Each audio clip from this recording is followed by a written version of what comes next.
Breaking news చూస్తున్న Munugode MLA Komatireddy Rajagopal Reddy మరోసారి సంచలన వ్యాఖ్యలు చేశారు. మంత్రి పదవి ఇస్తానని పార్టీ మాటిచ్చిందన్నారు. మంత్రి పదవి ఇవ్వడానికి సమీకరణాలు కుదరటం లేదని అంటున్నారు. సమీకరణాలు ఎందుకు కుదరటం లేదు? మంత్రి పదవి రాకుండా ఎవరు అడ్డుకుంటున్నారు అని ప్రశ్నించారు. పార్లమెంట్ ఎన్నికల సమయంలో రెండవసారి ప్రామిస్ చేసినప్పుడు తెలియదా అన్నదమ్ములు ఉన్నామని అంటూ నిలదీశారు. ఒడ్డు దాటే వరకు ఓడ మల్లయ్య, ఒడ్డు దాటాక బోడి మల్లయ్య అన్న చందంగా ఉందన్నారు. 9 మంది ఎమ్మెల్యేలు ఉన్న ఖమ్మం జిల్లాకి 3 మంత్రులు ఉన్నారన్నారు. 11 మంది ఎమ్మెల్యేలు ఉన్న నల్గొండ జిల్లాకు 3 మంత్రులు ఉండటం తప్ప అని ప్రశ్నించారు. ఇద్దరం అన్నదమ్ముల్లో ఇద్దరం సమర్థులమే, ఇద్దరం గట్టి వాళ్ళమే, ఇద్దరికి మంత్రి పదవులు ఇస్తే తప్పేంటన్నారు.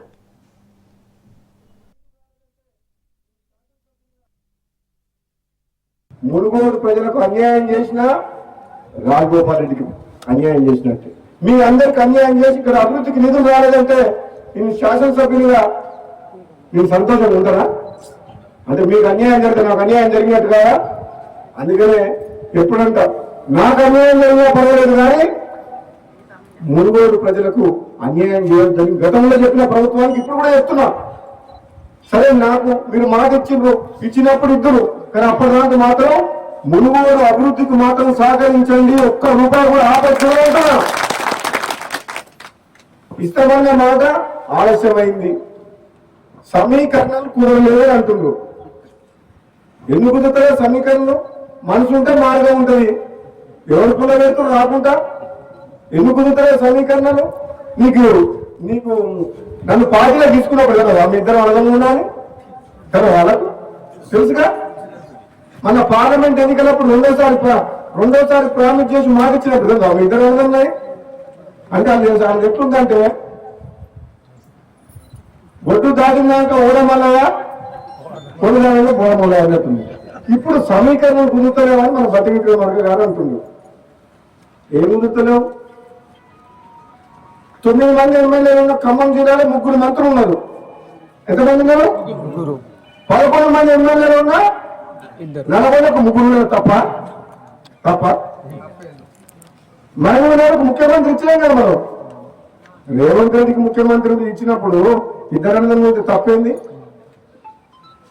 ఇదే నమ్మడం కావాలన్నా తక్కువ ఇద్దరికిద్దరే గట్టలే ఇద్దరం. నేనేమంటున్నా, పదవి ఎవరికి ఎప్పుడు ఇవ్వాలని కాంగ్రెస్ పార్టీ అధిష్టానం నిర్ణయం తీసుకుంటది.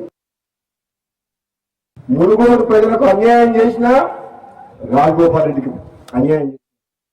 రైట్, ఇక మంత్రి పదవిపై మునుగోడు ఎమ్మెల్యే కోమటిరెడ్డి రాజగోపాల్ రెడ్డి చేసిన వ్యాఖ్యలకు సంబంధించి మరిన్ని అప్డేట్స్ మా ప్రతినిధి పుల్లారావు అందిస్తారు. పుల్లారావు, మళ్ళొకసారి కోమటిరెడ్డి రాజగోపాల్ రెడ్డి తన మంత్రి పదవిపై అయితే వ్యాఖ్యలు చేశారు, అసంతృప్తి వ్యక్తం చేశారు. సో సమీకరణాలు కుదరట్లేదు అని ఇటు బట్టి విక్రమార్క చెప్తున్నారు. ఎందుకు కుదరవే అని కూడా క్వశ్చన్ చేస్తున్నారు. నాకు మాట ఇచ్చేటప్పుడు ఇవన్నీ తెలియదా అని కూడా క్వశ్చన్ చేస్తున్నారు. అప్డేట్స్ ఏంటి దీనికి సంబంధించి?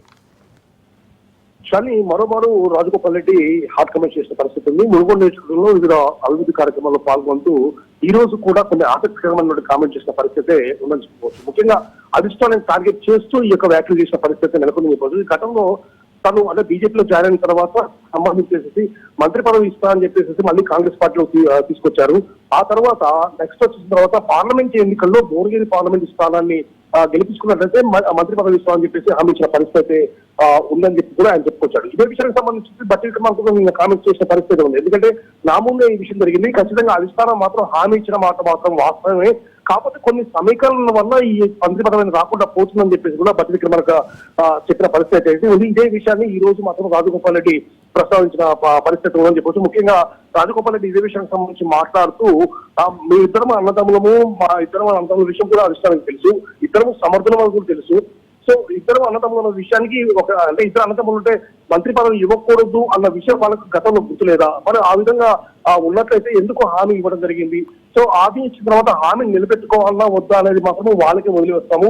ప్రతిగా చూస్తే మాత్రం మునుగోడు నియోజకవర్గ అభివృద్ధి అనేది నాకు ఇంపార్టెంట్, కాబట్టి మంత్రి పదవి హామీ ఇచ్చారు కాబట్టి అది మీరు నిలబెట్టుకుంటారా లేదా అనేది మాత్రం మీ ఇష్టము. ఒకవేళ ప్రధానంగా చూసినట్లయితే మాత్రం మామూలుగా ఒక ఎమ్మెల్యేగా ఉండే నేను పూర్తి స్థాయిలో మునుగోడు నియోజకవర్గ అభివృద్ధి కోసం కృషి చేస్తున్నాను, ఆ మునుగోడు నియోజకవర్గం సంబంధించిన నిధులు మాత్రం అడ్డుకునే పరిస్థితి మాత్రం మీరు తేవద్దు అని చెప్పేసి కూడా పరోక్షంగా ప్రభుత్వానికి హెచ్చరికలు జారీ చేసిన పరిస్థితి ఉందని చెప్పవచ్చు. ఎందుకంటే ఇదే విషయంలో చెప్పాడు. ఎందుకంటే నియోజకవర్గం కోసం అని చెప్పి నేను అవిశ్రాంతంగా కూడా పనిచేస్తున్నాను. ఈ సందర్భంలో నియోజకవర్గానికి కావాల్సిన డెవలప్మెంట్ నిధులు మాత్రము రాకుండా కూడా కొన్ని కుట్రలు పలుతున్నారని చెప్పి కూడా రాజగోపాల్ రెడ్డి కొన్ని చెప్పకూడని విషయాలు కూడా చెప్పిన పరిస్థితి ప్రజెంట్ గా మాత్రం మనకు కనబడుతూ ఉండడం జరిగింది. ఇచ్చింది హామీ మీరే, నిలబెట్టుకోవాల్సిన అవసరం కూడా మీకే ఉంది. ఎందుకంటే ఇద్దరు కూడా సమర్థవంతమైన నాయకులు.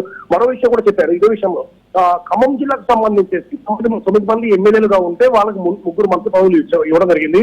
అదేవిధంగా సదరంగా నల్గొండ చూసినట్లయితే మాత్రం 11 మంది ఎమ్మెల్యేలను మేము ఉన్నాము. అలాంటిది ముగ్గురు మంత్రులు ఉంటే తప్పేంటి అన్న విషయాన్ని కూడా తాను లేవనెత్తిన పరిస్థితి ఉంది. ఇదే విషయంలో బట్టి విక్రమార్క చేసిన సమీకరణలు చూసినా అంటే సమీకరణలు అనే ప్రస్తావన తీసుకొచ్చింది ఎవరు అడ్డుకుంటున్నారు ఈ విషయానికి సంబంధించేసి అని చెప్పేసి కూడా ఆయన సూటిగా ప్రశ్నించిన పరిస్థితి ఉంది. ఏది ఏమైనప్పటికీ కూడా నల్గొండ జిల్లాకు సంబంధించేసి తనకు మంత్రి పదవి హామీ ఇచ్చారు. అదేవిధంగా ఈ యొక్క విషయం నిలబెట్టుకోవడం కోసం అని చెప్పి జిల్లాలకు సంబంధించి కూడా 11 మంది ఎమ్మెల్యేలు మేము గెలిపించుకున్నాము.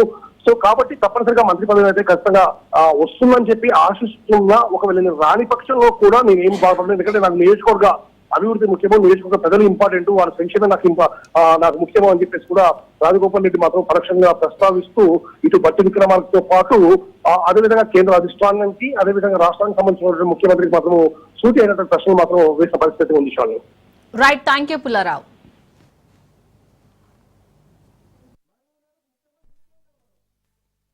రేవంత్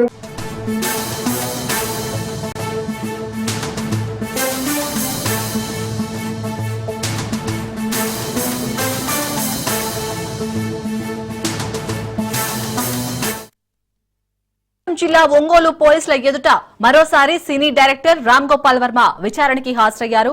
గత వైసీపీ ప్రభుత్వంలో అప్పటి ప్రతిపక్ష పార్టీ నేతలుగా ఉన్న చంద్రబాబు, పవన్ కళ్యాణ్, నారా లోకేష్ ని కించపరుస్తూ రామ్ గోపాల్ వర్మ తన ఎక్స్ లో పోస్టింగ్స్ పెట్టారు. వ్యూహం సినిమా ప్రమోషన్ లో భాగంగా రామ్ గోపాల్ వర్మ అనుచిత పోస్టింగ్స్ పెట్టారు. రామ్ గోపాల్ వర్మ అనుచిత పోస్టింగ్స్ పై ప్రకాశం జిల్లా మద్దిపాడుకు చెందిన టీడీపీ కార్యకర్త రామలింగం పోలీసులకు ఫిర్యాదు చేశారు. రామలింగం ఫిర్యాదుపై గత ఏడాది నవంబర్ 10న మద్దిపాడు పోలీస్ స్టేషన్ లో రామ్ గోపాల్ వర్మపై కేసు నమోదైంది. అప్పట్లో విచారణకు రావాలని రామ్ గోపాల్ వర్మకి పోలీసులు నోటీసులు జారీ చేసినా ఆయన ముఖం చాటేశారు. తనపై నమోదైన కేసులు కొట్టివేయాలంటూ హైకోర్టుని ఆశ్రయించారు. కానీ రామ్ గోపాల్ వర్మకి హైకోర్టులో ఊరట లభించలేదు. పోలీసుల విచారణకి హాజరు కావాలని హైకోర్టు ఆదేశాలు జారీ చేయడంతో ఈ ఏడాది ఫిబ్రవరి 7న ఒంగోలు రూరల్ పోలీస్ స్టేషన్ లో రామ్ గోపాల్ వర్మ విచారణకు హాజరయ్యారు. రామ్ గోపాల్ వర్మ అనుచిత పోస్టింగ్స్ పై రూరల్ సీఐ శ్రీకాంత్ 8 గంటల పాటు విచారించి పంపారు. ఈ రోజు మరోసారి విచారణకు హాజరు కావాలని వర్మకి పోలీసులు నోటీసులు జారీ చేశారు. దీంతో ఒంగోలు తాలూకా పోలీస్ స్టేషన్ లో విచారణకు రామ్ గోపాల్ వర్మ హాజరయ్యారు.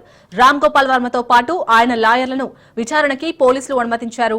చంద్రబాబు, పవన్ కళ్యాణ్, నారా లోకేష్ పై అనుచిత పోస్టింగ్స్ వెనుక ఎవరు ఉన్నారు, ఫైబర్ నెట్ నుండి రామ్ గోపాల్ వర్మకి 2 కోట్లు ఎలా ఇచ్చారు అన్న కోణంలో విచారణ జరగనుంది.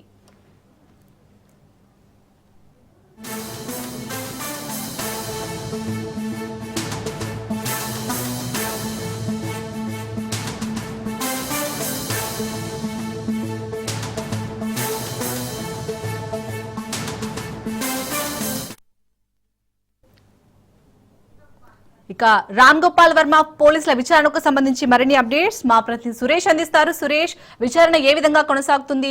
మొన్ననైతే 8 గంటల పాటు విచారించారు. సో ఈ రోజు విచారణ ఎన్ని గంటల పాటు కొనసాగే అవకాశం ఉంది?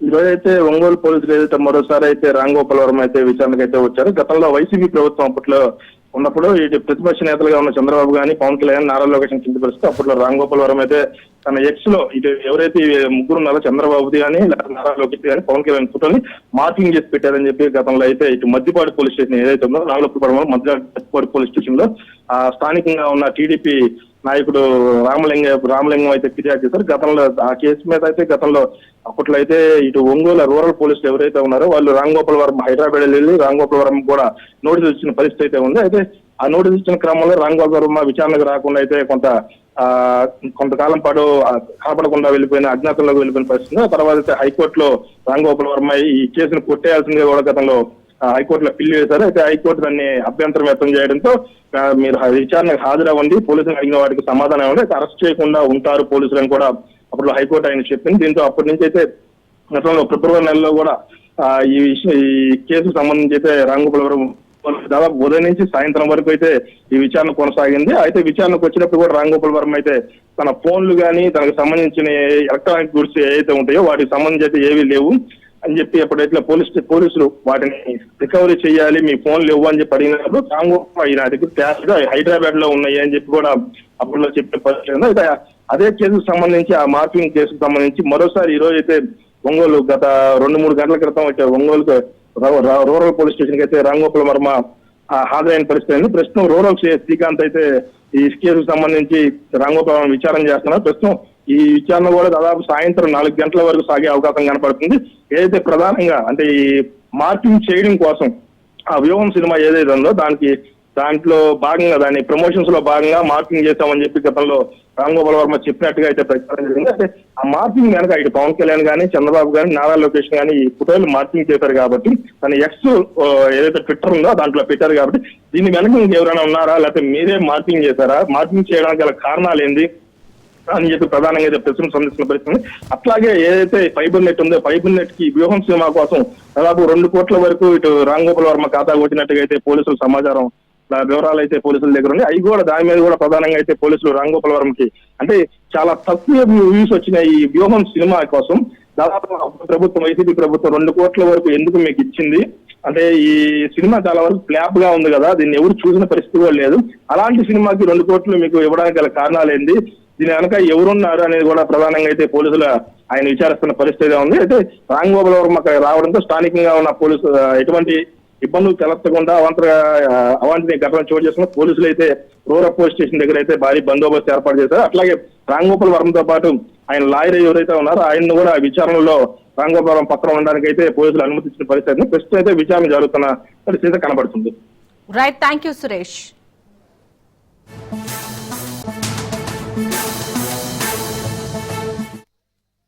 హైదరాబాద్ గాంధీ భవన్ దగ్గర ఉద్రిక్తత తలెత్తింది.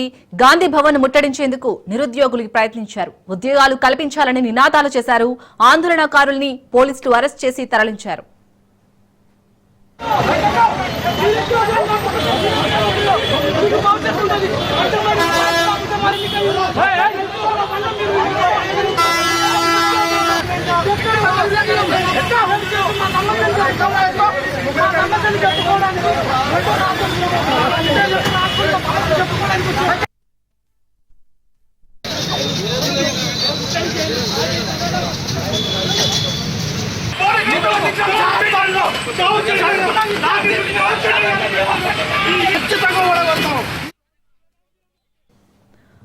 రైట్, హైదరాబాద్ గాంధీ భవన్ దగ్గర అయితే ఉద్రిక్త వాతావరణం తలెత్తింది. సో దీనికి సంబంధించి పూర్తి అప్డేట్స్ మా ప్రతినిధి రాజు అందిస్తారు. రాజు, ప్రజెంట్ అక్కడ గాంధీ భవన్ దగ్గరనైతే నిరుద్యోగులు ముట్టడించేందుకు ప్రయత్నించినట్టుగా తెలుస్తుంది. సిచ్యుయేషన్ ఏ విధంగా ఉంది, నిరుద్యోగులు ఏమని డిమాండ్ చేస్తున్నారు? వినియోగించే గాంధీ భవన్ ముట్టడికి పెద్ద ఎత్తున నిరుద్యోగ జేఏసీకి సంబంధించినటువంటి నిరుద్యోగులు అదేవిధంగా యువత పెద్ద ఎత్తున గాంధీ భవన్ ముట్టడించాలని పిలుపునివ్వడం జరిగింది.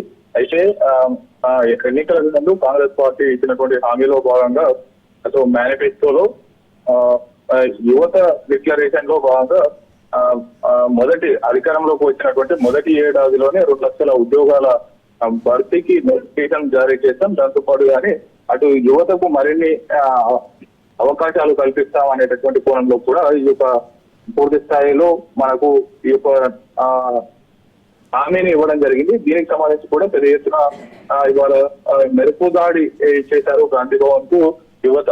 అయితే నిరుద్యోగ జేఏసీ నుంచి మొన్నటి పట్టభద్రుల ఉప ఎన్నికల్లో పోటీ చేసినటువంటి నల్గొండ, ఖమ్మం, వరంగల్ పట్టభద్రుల ఉప ఎన్నికల్లో పోటీ చేసినటువంటి అశోక్ గౌడ్ ఆయన కూడా ఈ యొక్క గాంధీ భవన్ ముట్టడికి రావడం జరిగింది. ఈ యొక్క ముట్టడిలో ఆయనను సైతం అరెస్ట్ చేసి వీరు పోలీస్ స్టేషన్ లో తరలించినటువంటి పరిస్థితి ఉంది. మరోవైపు పూర్తి స్థాయిలో కూడా అటు జాబ్ క్యాలెండర్ ను విడుదల చేయాలి. 2024-25 సంవత్సరానికి సంబంధించి ఈ యొక్క జాబ్ క్యాలెండర్ ను వెంటనే విడుదల చేసి నిరుద్యోగులకు సంబంధించినటువంటి వివిధ ఉద్యోగాలకు సంబంధించి ఇప్పటికే కార్యాపన చేస్తా ఉంది. ఆ ఉద్యోగాల భర్తీతో పాటుగానే 2 లక్షల ఉద్యోగాల భర్తీకి సంబంధించినటువంటి హామీని కూడా కాంగ్రెస్ పార్టీ నిలబెట్టుకోవాలి. గత ప్రభుత్వం పైన నిరుద్యోగులు పెద్ద ఎత్తున పోరాటం చేసి కాంగ్రెస్ పార్టీకి అధికారం కల్పిస్తే కాంగ్రెస్ పార్టీ కూడా ఈ విధమైనటువంటి భర్తీ కార్యాపన చేసే విధంగా అవలంబిస్తా ఉంది అనేటటువంటి అంశానికి సంబంధించి నినాదాలు చేస్తూ అటు కాంగ్రెస్ పార్టీకి సీఎం రేవంత్ రెడ్డికి వ్యతిరేకంగా నినాదాలు చేస్తూ కూడా ఈ యొక్క మెరుపు దాడి చేశారు. చెలో గాంధీ భవన్ ముట్టడికి సంబంధించి కూడా వివిధ మార్గాల నుంచి గాంధీ భవన్ ముట్టడించేటటువంటి ప్రయత్నం చేశారు. పోలీసులు భారీ ఎత్తున బందోబస్తు ముందస్తుగానే సమాచారం అందుకున్నటువంటి పోలీసులు భారీ బందోబస్తు ఏర్పాటు చేసి ఈ యొక్క ముట్టడిని కంట్రోల్ చేసేటటువంటి యత్నం చేశారు. అక్కడికి చేరుకున్నటువంటి నిరసనకారులను కూడా వెనువెంటనే అక్కడ పోలీసు వాహనాల్లో తరలించి వివిధ పోలీస్ స్టేషన్లకు తరలించినటువంటి పరిస్థితి అయితే ఉంది. Right, thank you Raju.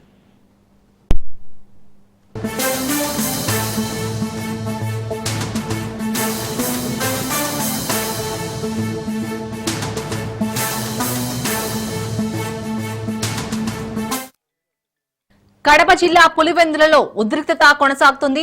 పులివెందులలోకి YCP MP Avinash Reddy enter అయ్యారు. అవినాష్ రెడ్డిని నిలువరించేందుకు పోలీసులు ప్రయత్నం చేశారు. రోడ్డుపై బారికేడ్లు అడ్డుగా పెట్టారు. అయితే బారికేడ్లను ఢీకొట్టి ముందుకు వెళ్లింది అవినాష్ కాన్వాయ్.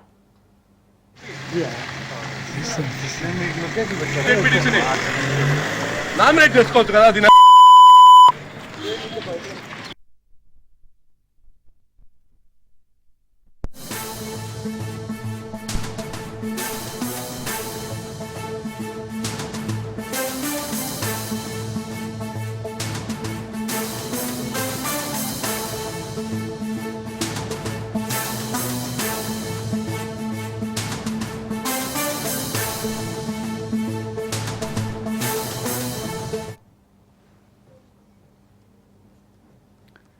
రైట్, పులివెందులలో అయితే ఉద్రిక్త పరిస్థితులు నెలకొన్నాయి. సో ఈ నేపథ్యంలో ఇప్పుడైతే పులివెందులలోకి వైసీపీ ఎంపీ అవినాష్ రెడ్డి అయితే ఎంటర్ అయ్యారు. దీనికి సంబంధించి పూర్తి అప్డేట్స్ మా ప్రతినిధి హుస్సేన్ అందిస్తారు. Hussain, morning YCP MP Avinash రెడ్డిని అరెస్ట్ చేశారు. ఆ తర్వాత మళ్ళీ ఇప్పుడు అవినాష్ రెడ్డి పులివెందులలోకి ఎంటర్ అవుతున్నారు. సో అక్కడ సిచ్యుయేషన్ ఏ విధంగా ఉంది? Okay, thank you Shalini. Kadapa జిల్లా పులివెందులలో పరిస్థితి అయితే ప్రస్తుతానికి తీవ్రమైనటువంటి ఉద్రిక్త పరిస్థితి నెలకొని ఉందని మనం చెప్పుకోవచ్చు. ఎందుకంటే ఇవాళ తెల్లవారుజామునే ఇక్కడ ఉన్నటువంటి వైసీపీ ఎంపీ అవినాష్ రెడ్డిని హౌస్ అరెస్ట్ చేయడానికి ప్రయత్నించినటువంటి పోలీసులు తిరిగి అక్కడ ఏమైనా రక్ష జరుగుతుందనేటువంటి ఉద్దేశంతో ఆయనను నేరుగా అరెస్ట్ చేసి కడపకు తీసుకువెళ్లడం జరిగింది. అక్కడి నుంచి మధ్యాహ్నం వరకు కడపలోనే పెట్టుకున్నటువంటి పోలీసులు తర్వాత ఎర్రగుట్ల పోలీస్ స్టేషన్ కు తీసుకురావడం జరిగింది. అక్కడ కొంత సమయం ఉన్న తర్వాత వైఎస్ అవినాష్ రెడ్డి అక్కడ ఉన్నటువంటి అంటే ఎర్రగుట్ల మండలం నిడిజివి గ్రామంలో ఉన్నటువంటి జమ్మలమడుగు మాజీ ఎమ్మెల్యే సుధీర్ రెడ్డి ఇంటికి వెళ్లడం జరిగింది. అక్కడ పెద్ద ఎత్తున కార్యకర్తలు తర్వాత అనుచరులు కూడా పోగయ్యారు. ఆ సందర్భంలోనే అవినాష్ రెడ్డి కార్యకర్తలతో తన అనుచరులతో కలిసి ఎర్రగుట్ల 4 రోడ్ల వద్దకు ర్యాలీగా వెళ్లడానికి కూడా ప్రయత్నించారు. అయితే అక్కడ కూడా ఉద్రిక్త పరిస్థితి ఏర్పడుతుందనేటువంటి ఉద్దేశంతో అక్కడి నుంచి అవినాష్ రెడ్డిని బయటికి వెళ్లిపోమ్మని పంపించడం జరిగింది. అయితే అవినాష్ రెడ్డి అక్కడ ఇక్కడ కాకుండా నేరుగా పులివెందులకు రావడం జరిగింది. ఆ పులివెందులలోకి తీవ్రమైనటువంటి అంటే తన అనుచర గణంతో భారీ కాన్వాయ్ తో వైసీపీ ఎంపీ అయినటువంటి అవినాష్ రెడ్డి ఇక్కడికి రావడం జరిగింది.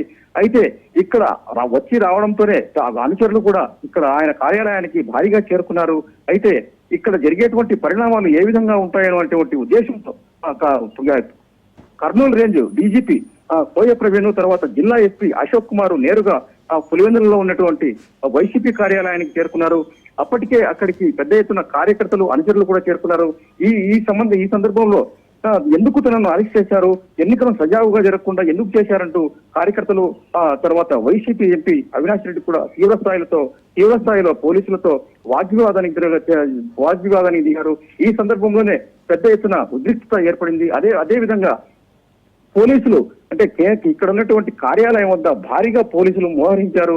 అక్కడ అనుచరులు కూడా లోపలికి రావడానికి కూడా ప్రయత్నించేటువంటి సందర్భంలో ఒక దశలో కార్యకర్తలు లోపలికి రావడానికి ప్రయత్నించే సమయంలో పోలీసులు వారిని అడ్డగించారు. అయితే తీవ్రమైనటువంటి ఆగ్రహంతో ఉన్నటువంటి కార్యకర్తలు అప్పటికే కార్యాలయం అంటే వైసీపీ కార్యాలయానికి సంబంధించినటువంటి గేట్లను తోసుకొని లోపలికి వెళ్లేటువంటి ప్రయత్నం చేశారు.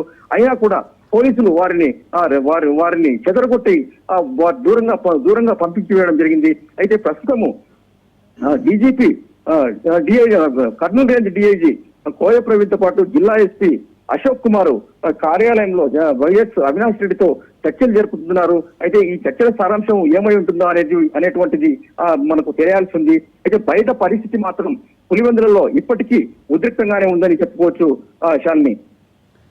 హుస్సేన్, ఇప్పటికే మనం మార్నింగ్ నుంచి చూస్తున్నాం, చాలా ఉద్రిక్త పరిస్థితుల నడుమ కొనసాగుతుంది అక్కడ. సో ఇంకా పోలీసులు ఎలాంటి ఏర్పాట్లు చేశారు భద్రతా పరంగా? భద్రతా పరంగా అనేకమైనటువంటి చర్యలు తీసుకున్నప్పటికీ పోలీసులు ఇక్కడ అయితే పునరావృతం అవుతూనే ఉన్నాయి. అటు పోలింగ్ కేంద్రాల వద్ద అటు రెండు వర్గాలతో పాటు టీడీపీ వైసీపీ వర్గాలతో పాటు గొడవలు ఉదయం నుంచి జరుగుతూనే ఉన్నాయి.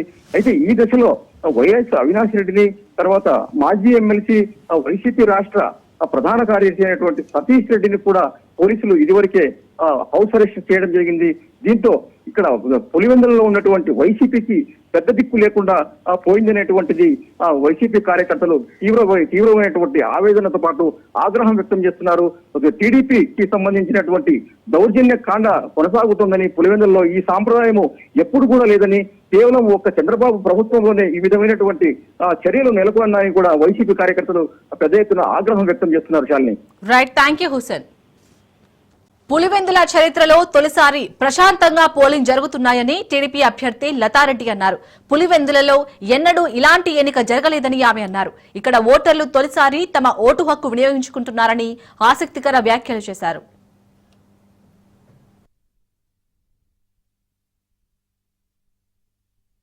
ఇంతకుముందు 30 ఏళ్ల నుంచి అసలు ఎలక్షన్ అనేది లేదు కదండి. జనాలు వచ్చి వాళ్ళు ఓటర్స్ వచ్చి వాళ్ళు ఓటు వేసుకునేది అవన్నీ ఏం లేదు కదండి. ఇప్పుడు చాలా ప్రశాంతంగా వాళ్ళు ఓటు హక్కు వాళ్ళు వినియోగించుకుంటున్నారండి. అన్నీ ఎక్కడ చూసినా చాలా ప్రశాంతంగా ఎలక్షన్ జరుగుతుందండి. ఇక్కడ గొడవలు కానీ ఏం కానీ ఆ రెండు ఊర్లు తప్ప ఎక్కడ ఏదీ లేదండి. అది కూడా చిన్నవండి, అంతే. చాలా ప్రశాంతంగా జరుగుతుంది. అసలు ఈ ఎలక్షన్ ఇంత ప్రశాంతంగా జరుగుతుందంటే నాకు ఎప్పుడు నేను నా ఓటు వేసినప్పటి నుంచి చూస్తున్నా అండి. ఎప్పుడు వాళ్ళే రిగ్గింగ్ చేసుకోవడం వాళ్ళదే ఉండేది. ఇప్పుడు ఇంత ప్రశాంతంగా ఓటింగ్ జరుగుతుందండి. వాళ్ళ ఓటు హక్కు వాళ్ళు వినియోగించుకుంటున్నారు. వాళ్ళు ఎన్నైనా ఆరోపణలు చేస్తుంటారండి, అవన్నీ ఖండిస్తున్నాం. ఓకేనా. పులివెందుల ఒంటిమిట్ట జడ్పీటీసీ ఉప ఎన్నికలు జరుగుతున్నాయి. ఒంటిమిట్ట మండలం చిన్న కొత్తపల్లి పోలింగ్ బూత్ దగ్గర ఉద్రిక్తత తలెత్తింది. వైసీపీ టీడీపీ శ్రేణుల మధ్య ఘర్షణ చెలరేగింది. వైసీపీ ఏజెంట్లపై టీడీపీ శ్రేణులు దాడికి పాల్పడ్డారు. పిడిగుద్దులు కురిపించారు. పోలీసులు అధికారులపై ఓటర్లు ఆగ్రహం వ్యక్తం చేశారు.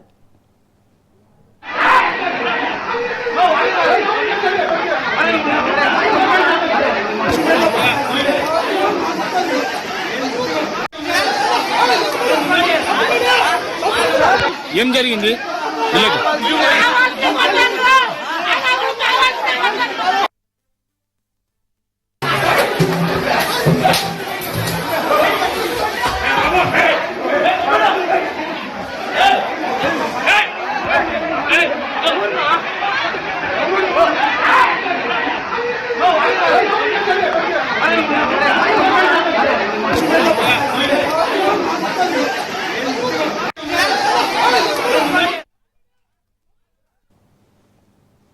పులివెందుల చరిత్రలో తొలిసారి ప్రశాంతంగా పోలింగ్ జరుగుతున్నాయని టీడీపీ అభ్యర్థి లతారెడ్డి అన్నారు. పులివెందులలో ఎన్నడూ ఇలాంటి ఎన్నిక జరగలేదని ఆమె అన్నారు. ఇక్కడ ఓటర్లు తొలిసారి తమ ఓటు హక్కు వినియోగించుకుంటున్నారని ఆసక్తికర వ్యాఖ్యలు చేశారు.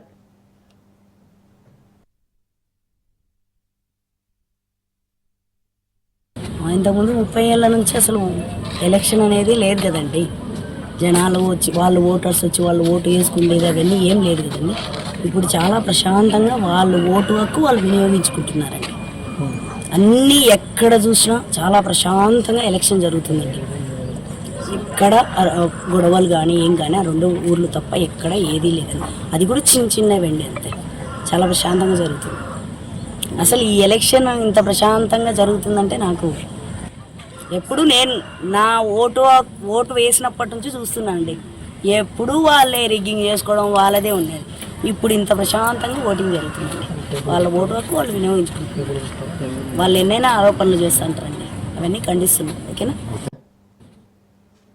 ఇవి ఇప్పటివరకు ఉన్న updates. For more updates keep watching Raj news.